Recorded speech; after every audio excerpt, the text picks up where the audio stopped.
भाजपचे ज्येष्ठ नेते लालकृष्ण अडवाणी हे सोहळ्याला जाणार नाहीत। अयोध्येत आज होत असलेल्या प्राणप्रतिष्ठा सोहळ्याला लालकृष्ण अडवाणी जाणार नाहीत। राम मंदिर ट्रस्टने अडवाणी यांना प्राणप्रतिष्ठा सोहळ्याचं निमंत्रण पाठवलं होतं। लालकृष्ण अडवाणी राम मंदिर आंदोलनातील प्रमुख चेहऱ्यांपैकी एक आहेत। खरं तर राम मंदिराच्या या सोहळ्यामागे वारंवार याबाबतची चर्चा असते। लालकृष्ण अडवाणी यांचं मोठं योगदान आहे। त्यांनी मोठी यात्रा देखील काढली होती। मात्र मंदिर आंदोलनातील प्रमुख चेहऱ्यांपैकी एक असतानाही लालकृष्ण अडवाणी मात्र या आजच्या सोहळ्याला अनुपस्थित राहणार आहेत।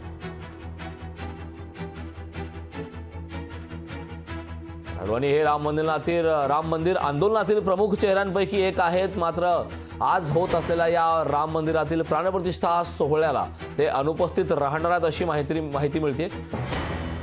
प्राणप्रतिष्ठा सोहळ्याचं निमंत्रण त्यांना राम मंदिर ट्रस्टने पाठवलं होतं।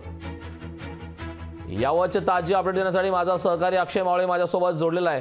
अक्षय, भाजपचे ज्येष्ठ नेते लालकृष्ण अडवाणी हे खरं तर राम मंदिर सोहळ्याचं त्यांचा मोठा इतिहास आहे। त्यांच्या माध्यमातून यात्रा देखील झाली। मात्र लालकृष्ण अडवाणी आज या महत्त्वाच्या अशा प्राणप्रतिष्ठा सोहळ्याला अनुपस्थित राहणार आहेत। याची नेमकी कारणं काय आहेत, याबाबत काही सविस्तर माहिती आहे का?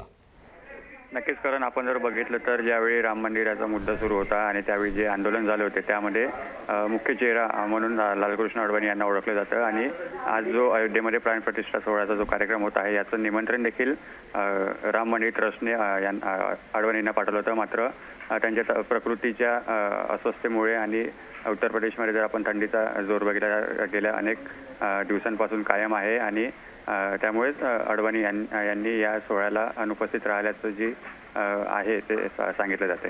करण, नक्कीच अक्षय, खूप खूप धन्यवाद या सविस्तर अशा माहितीबद्दल।